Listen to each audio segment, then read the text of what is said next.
hung in the air, staring blankly at the body on the autopsy table. It wasn't even human anymore. Its skin was completely destroyed, and the body was covered in a thin layer of frost. I couldn't even recognize that it was me. "Winston, are you here?" Caden Dalton, his assistant, saw him and asked. The expedition team found the body when they were in Salakole this time. The face was all scratched up, and anything on her body that could prove her identity was taken away, so we suspect it's an intentional murder. Hearing that the body was salvaged from Salakole, Winston paused for a moment, then he put on his sterile gloves with a poker face. I floated in midair, staring at the man in front of me. 3 years. It had been 3 years since I died. After I died, my soul was trapped in Salakole, suffering in the fierce wind and freezing weather all day. Until someone found me, they brought me back. But I didn't expect that Winston was the person who would personally dissect me. Seeing my ruined face, Winston, a senior forensic doctor, subconsciously frowned. He hesitated to move the knife, instead turning to ask Caden, "Does Vivian know about this?" Caden shook his head. "She stayed behind to prepare for your wedding, so she shouldn't know yet." Winston then said, "Then tell everyone not to talk to her about this matter. She's just a vulnerable girl. I'm afraid of scaring her." As Winston spoke, a hint of gentleness appeared on his face. I looked at Winston in a daze. It had been 3 years, and he was about to marry Vivian. My fiancé was going to marry the woman who murdered me. Floating in the air, I looked at my broken body. Even though I could no longer feel the pain, Winston's words still hurt me. The face was scratched with a sharp object, totaling 45 wounds. A fatal wound on the neck was also caused by a sharp object, and there was a strangulation mark. The woman should have been strangled before being killed. Caden on the side felt sorry for me as he watched. The murderer is cruel and hates her. Winston's words were cold, but he acted calmly and professionally. Then it was my abdomen, which was covered with lots of stab wounds. There are 13 stab wounds in the abdomen. It seemed that he also felt miserable. According to my preliminary judgment, all the wounds were formed before death. The abdomen slightly bulged and contained a formed embryo, roughly 3 months old. That was our child. I hadn't hurt anyone, but why had I to see such inhumane images in the 3rd year after my death? I floated down and looked at the tiny baby. This was the first time I saw that child. I didn't cry when I was killed by Vivian.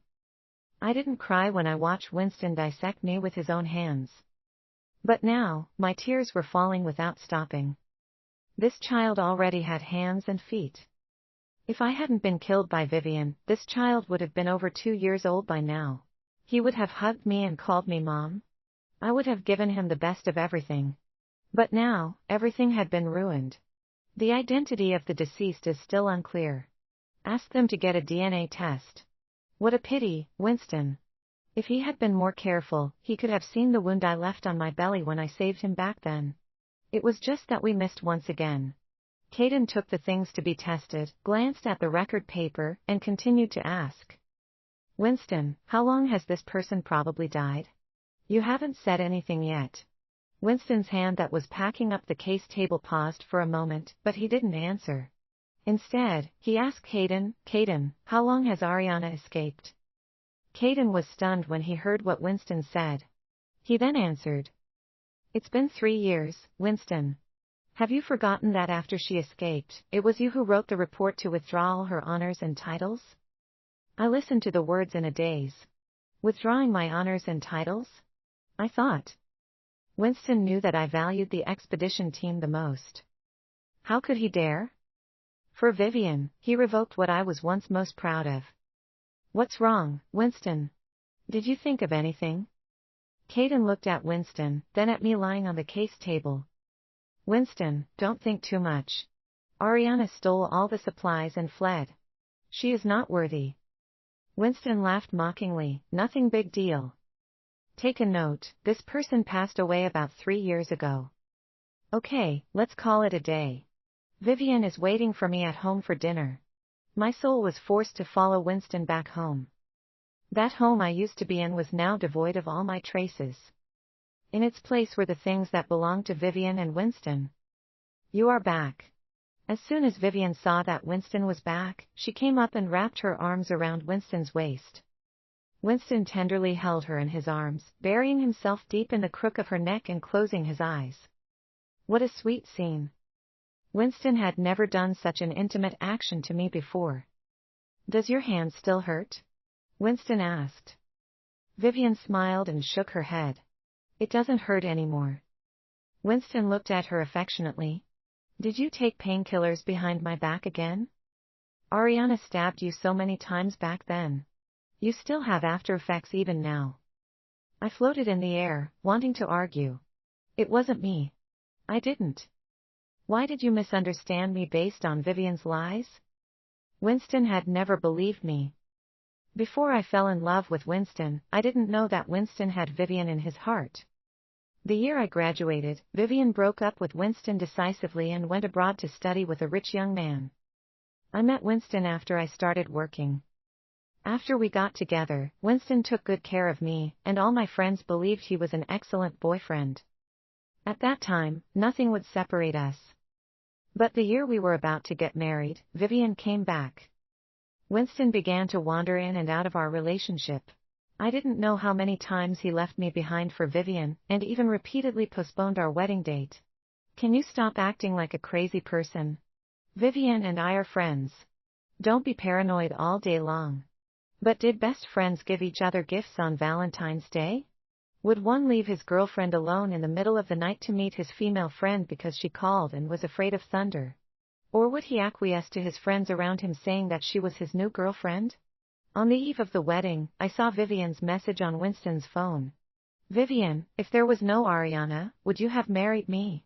When I saw Winston's reply, my entire body shivered. Winston, yes, I love you. But Ariana and I have been together for so many years, it's my responsibility to marry her. So in his heart, I was the responsibility, while Vivian was his love. Vivian was not qualified to be in the scientific expedition team, but Winston used his networks to get Vivian into the team. We quarreled fiercely because of that. And all I got in return was his merciless words, Ariana, you're sick. If you dare to make things difficult for Vivian at work because I'd been with her, then we shouldn't get married. That day, Winston and I had a big fight.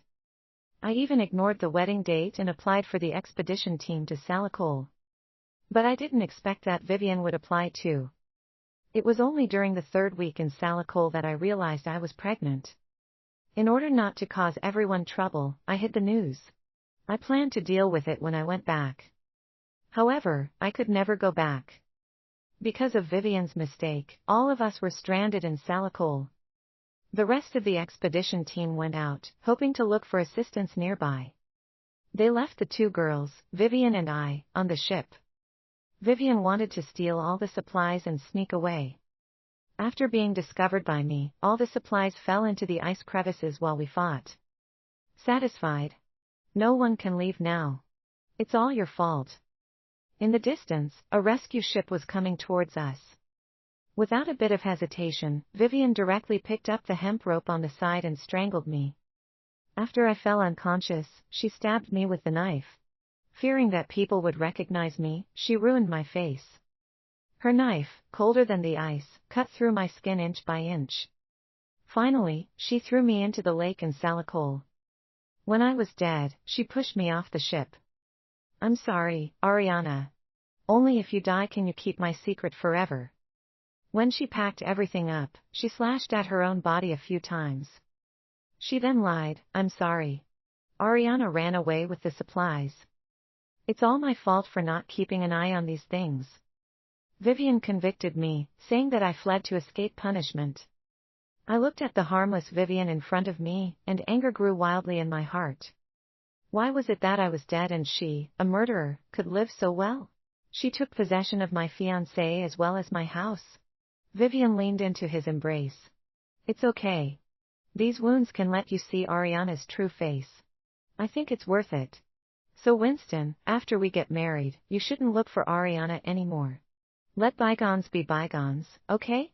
Winston looked at Vivian heartily, his tone was all pity. I've seen you in pain so many times that you couldn't sleep.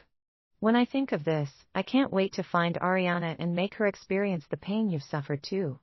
Winston had already done that. Wasn't I dissected by his own hands? These days, I was forced to be tied up with Winston and Vivian. They were discussing the details of the wedding, trying on wedding dresses and makeup together with me watching in the air. It was the first time I realized that Winston could be so considerate for the wedding. Back when we got married, I tried several times to get him to accompany me to discuss the details of the wedding. All I received was a curt answer from him. "Don't you know I'm very busy? Just a wedding, don't bother me about that." So it was not a matter of being unavailable, but rather the difference between loving and not loving. In the beginning, I would look at them, heartbroken. In the end, I was numb. It was until their wedding day. Winston was wearing a well-tailored suit, while Vivian was wearing a wedding dress that Winston had customized for her. They were like the princess and prince in a fairy tale. And unlike me 3 years ago, my wedding dress was rented for $500. They stood at the door to welcome the guests, and everyone beside them gave them their most sincere blessings. Every member of the expedition team that I went through fire and water with was present at the wedding. 3 years after my death, they had all accepted Winston and Vivian. My intern, Blake Ferguson, handed over a delicate gift. "For Vivian and Winston, happy to see you getting married. On the big day, you have to drink with me later." Vivian leaned into Winston's arms and said with a smile, "Winston and I are preparing for pregnancy, so he can't drink." When these words came out, people in the hall were first stunned, and then they all said excitedly, "I'm going to be the baby's godmother. I have to be the godfather." I froze in place. They were going to have children? The hall was filled with joyous laughter. I looked at the happy smiles on everyone's faces. I felt like my heart was being pulled tightly by a large hand and shrinking little by little. It squeezed all my breath. "Vivian, you're always on Winston's side." Blake looked at Vivian with dissatisfaction, but his tone was light. "Then you owe me, and make it up to me later." I looked at Blake, whom I used to teach everything. He blessed my fiancé and my murderer. "I'm happy to see you guys happy. You two are a perfect couple. You finally get together. It's lucky Ariana, that bitch, had died. I was in so much pain that I couldn't speak." Blake's words were like a knife, cutting my heart. Vivian gently said, "Blake, don't say that Ariana is your mentor." Vivian's face betrayed her heart. It was full of smugness. Blake cursed disdainfully, "Ariana is nothing. I'm ashamed that I once called her mentor." "Vivian, you're too kind. When Ariana took away all the supplies, if we hadn't arrived in time, you would have been dead." Vivian and Winston glanced at each other, their faces full of helplessness. "Fortunately, she's gone, otherwise there's no way for the two of you to be together," Blake continued. "I don't know where Ariana has run off to. If I catch her, I'll teach her a good lesson." The others, noticing the tense air, hurriedly pulled Blake away. "It's a happy day. Why do you have to mention that disgusting